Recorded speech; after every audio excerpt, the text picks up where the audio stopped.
नमस्कार दोस्तों, आज हाजिर है एक नया वीडियो सेशन लेकर। इसमें आज हम ऑटोमोबाइल के लेवल 1 के विषय में कवर करेंगे और लेवल 1 में आज हम कवर करेंगे यूनिट 1 के बारे में, जिसका नाम है history and evolution of automobile.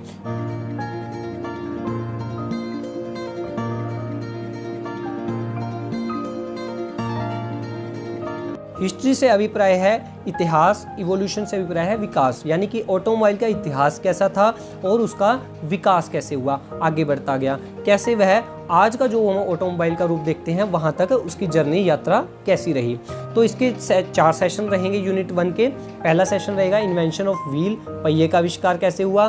दूसरा सेशन रहेगा हमारा व्हील कार्ट, जिसको हम छकड़ा गाड़ी के रूप में भी जानते हैं। तीसरा हमारा सेशन रहेगा इन्वेंशन ऑफ ऑटोमोबाइल का, ऑटोमोबाइल का आविष्कार कैसे हुआ। और चौथा सेशन रहेगा हमारा invention of automobile post world war 2, द्वितीय विश्व युद्ध, दूसरे विश्व युद्ध के बाद इसका स्वरूप कैसे चेंज हुआ।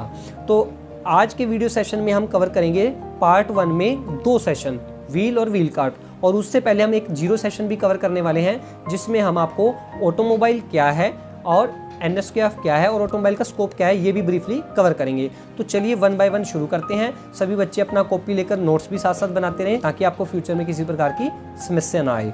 अब चलिए शुरू करते हैं। सबसे पहले है NSQF क्या है। NSQF यही एक ऐसा वोकेशनल कोर्स है जिसके थ्रू आप पढ़ाई कर रहे हैं, जिसके द्वारा आप कक्षा 9वीं में इनरोलमेंट हुई है। N से नेशनल, S से स्किल, Q से क्वालिफिकेशन एंड F से framework, national skills qualification framework. तो यह एक करिकुलम है भारत सरकार द्वारा चलाया गया है, जिसके तहत कक्षा 9वीं से या इस वर्ष से हम कह सकते हैं कक्षा 11वीं से भी बच्चे एडमिशन लेकर वोकेशनल कोर्स से अपना हाथ का हुनर सीखते हैं। आगे चलते हैं। ऑटोमोबाइल क्या है। ऑटो मतलब स्वतः खुद चलने वाला, स्वतः स्वयं, और मोबाइल मैंने गतिशील, यानी कि ऑटोमोबाइल एक ऐसा वाहन है जो स्वयं ही खुद की शक्ति से चलता है। तो जैसे इसको हम इंग्लिश में भी ऐसे याद कर सकते हैं कि automobile is self propelled vehicle which run by its own power, कि वो खुद की शक्ति से खींचा हुआ वाहन है जो अपनी पावर से चलता है। अब पूछते हैं कई बच्चे क्वेश्चन कि क्या सर साइकिल भी ऑटोमोबाइल है। बिल्कुल नहीं, क्योंकि साइकिल के लिए आप अपना पैडल का बल लगाते हैं, जितनी देर तक आप बल लगाएंगे वह चलेगी, आप फोर्स लगाना बंद कर दीजिए वह साइकिल रुक जाएगी। उसके बाद कुछ बच्चे यह भी सवाल करेंगे कि सर जो आकाश में वायुयान उड़ते हैं या जो समुद्र में जहाज चलते हैं वह भी ऑटोमोबाइल में आते होंगे। नहीं, ऑटोमोबाइल बेसिकली वह इंजीनियरिंग है जिसमें हम भूमि सतह पर चलने वाले वाहनों के ऊपर, ग्राउंड सरफेस पे चलने वाले वाहनों की स्टडी करते हैं। और जो वायुयान में उड़ते हैं उसकी एक अलग इंजीनियरिंग है, उसका नाम है एरोनॉटिकल इंजीनियरिंग। और जो हमारे समुद्री जहाज में समुद्र में चलते हैं, जल के अंदर चलते हैं, तो उसके लिए अलग इंजीनियरिंग, उसका नाम है मैरीन इंजीनियरिंग। अब बात करते हैं ऑटोमोबाइल का स्कोप क्या है, ऑटोमोबाइल के रूप में आप अपना फ्यूचर कैसे बना सकते हैं। तो ऑटोमोबाइल के क्षेत्र में बहुत बड़ा वाइड क्षेत्र है, बहुत बड़ा स्कोप है, फिर भी हम थोड़े कुछ पॉइंट इस वीडियो सेशन में कवर करते हैं ताकि आप उसे अपने नोटबुक में लिख सकें। कि 2 व्हीलर वर्कशॉप में आप टेक्नीशियन के रूप में कार्य कर सकते हैं, 2 व्हीलर वर्कशॉप में आप सुपरवाइजर के रूप में कार्य कर सकते हैं, 2 व्हीलर वर्कशॉप में आप स्टोर इंचार्ज का कार्य कर सकते हैं, या 4 पहिया वाहन में भी यदि आप जाते हैं तो सेल्स में भी जा सकते हैं, सर्विस में भी, बॉडी शॉप में भी, और इंश्योरेंस के एजेंट बनकर भी कार्य कर सकते हैं। क्योंकि आप जब इंश्योरेंस का एजेंट बनने के लिए भी IRDA की तरफ से एक टेस्ट देना पड़ता है, और वो टेस्ट जो आप देंगे उस टेस्ट से पहले आपको ऑटोमोबाइल की पूरी नॉलेज हो चुकी होगी। इसके बाद बात करते हैं मारुति के ड्राइविंग स्कूल में भी आप जॉब कर सकते हैं ड्राइवर के रूप में। स्वयं का अपना एक टायर के वर्कशॉप भी खोल सकते हैं। पॉलिटेक्निक में दूसरे वर्ष में भी प्रवेश लेकर अपनी पढ़ाई जारी कर सकते हैं, और वोकेशनल में ग्रेजुएशन करके आगे अपना किसी भी कंपनी में जाकर भविष्य बना सकते हैं। और वाहन निर्माता कंपनी में जाकर लाइनमैन का भी कार्य कर शुरुआत कर सकते हैं, वहाँ पे सुपरवाइजर के पद पर भी जा सकते हैं।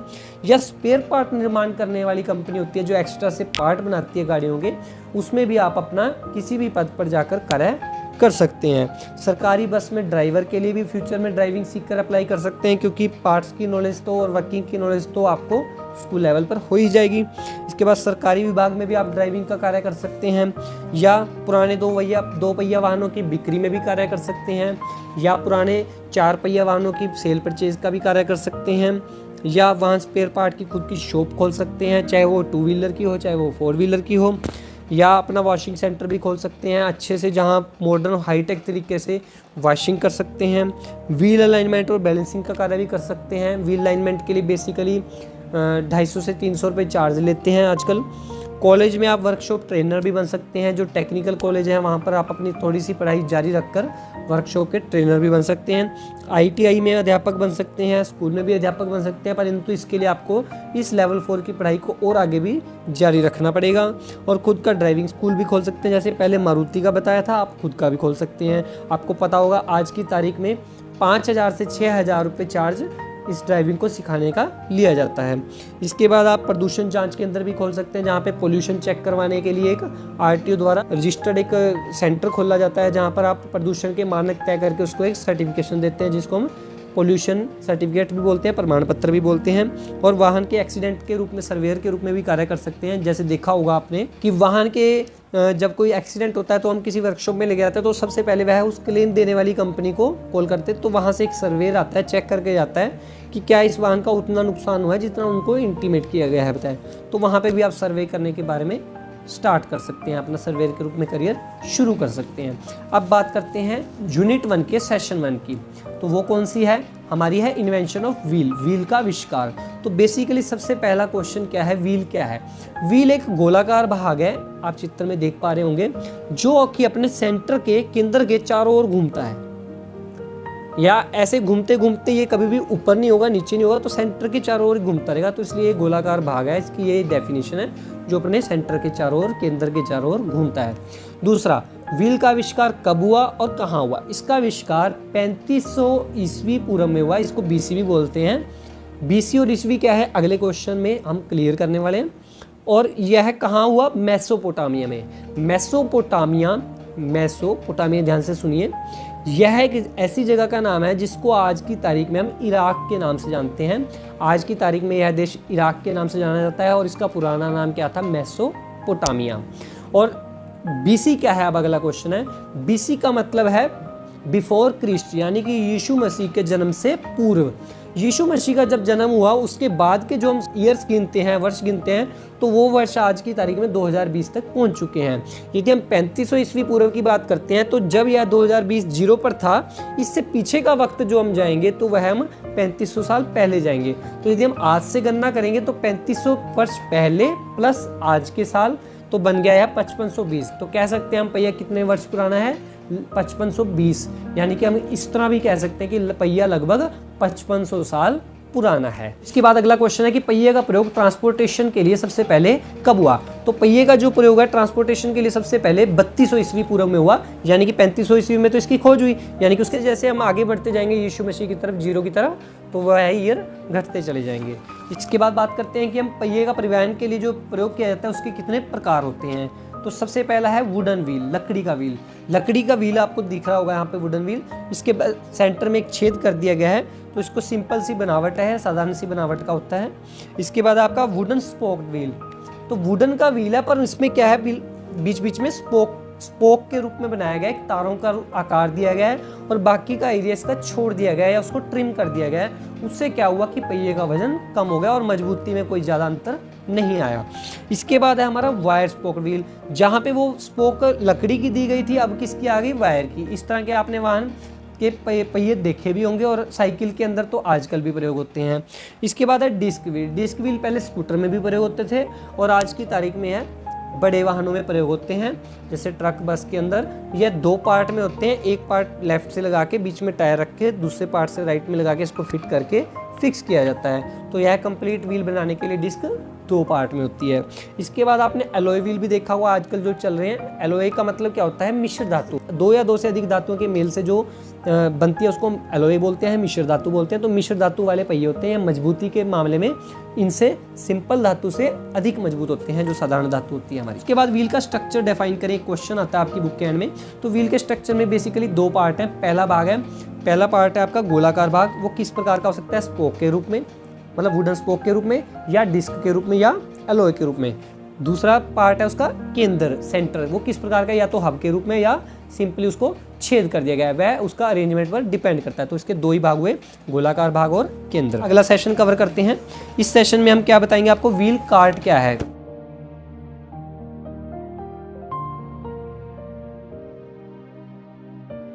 व्हील कार्ट मतलब छकड़ा गाड़ी, जिसको हम कुछ ग्रामीण इलाकों में गड्ढा भी बोल देते हैं। तो उस वो छकड़ा गाड़ी, हमारा जो तकनीकी नाम है उसका क्या है, व्हील कार्ट। व्हील कार्ट के नाम से आपने इसको याद रखना है। तो व्हील कार्ट बेसिकली क्या है, व्हील कार्ट एक 2 पहियों से चलने वाला ऐसा वाहन है जिसको हम परिवहन के लिए डिज़ाइन किया गया है।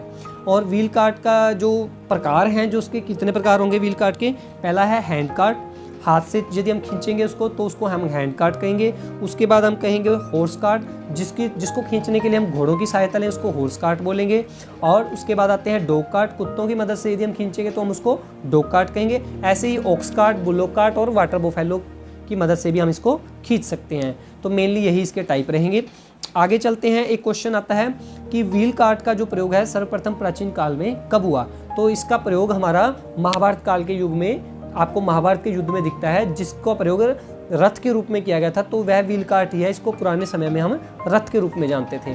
अब आपसे ये भी इसमें क्वेश्चन आता है आपकी बुक में कि महाभारत काल में इसका प्रयोग क्यों किया गया, क्योंकि उस समय रथ के रूप में ही परिवहन के साधन उपलब्ध थे और घोड़ों का रथों के साथ प्रयोग करके परिवहन के साधन का प्रयोग करना अत्यंत उपयोगी था। और इसके बाद एक क्वेश्चन आपका आता है कि फार्मर हेलो जो व्हील कार्ट का प्रयोग क्यों करते हैं।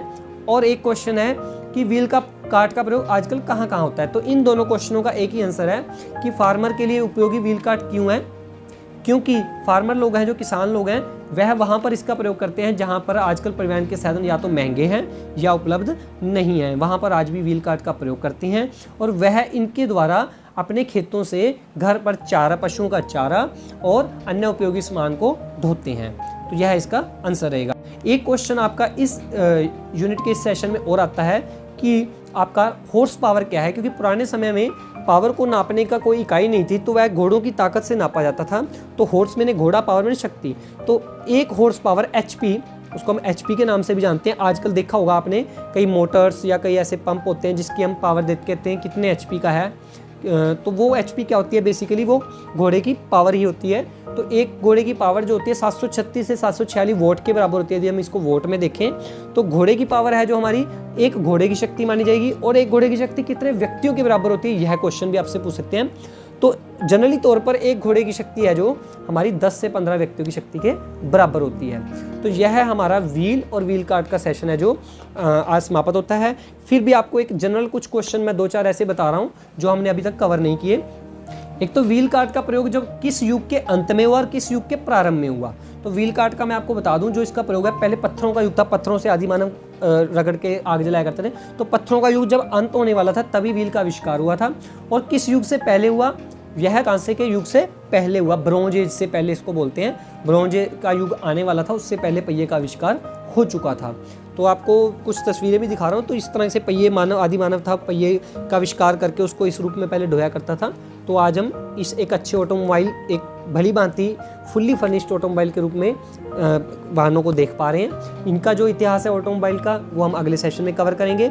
आज के लिए इतना ही। आपको यह वीडियो कैसी लगी कमेंट कर सकते हैं और इस चैनल को सब्सक्राइब के साथ साथ बेल आइकन जरूर दबाएं बच्चों, क्योंकि सब्सक्राइब करने से आपको वीडियो की नोटिफिकेशन नहीं मिलेगी, वह सिर्फ आपके यूट्यूब पे जाने पर आपको दिखाई देगा कि आपने किन किन चैनलों को सब्सक्राइब किया हुआ है। नोटिफिकेशन यदि आप चाहते हो कि आपको अगली वीडियोज़ की पता लगती रहेगी जैसे जैसे हम वीडियो अपलोड करेंगे, उसके लिए आपने जब आप सब्सक्राइब करें तो उसके साथ साथ एक बेल आइकन जरूर दबा दें। वीडियो में हम कवर करेंगे ऑटोमोबाइल का आविष्कार कैसे हुआ और द्वितीय विश्व युद्ध के बाद इसका स्वरूप कैसा रहा। धन्यवाद। जय हिंद, जय भारत।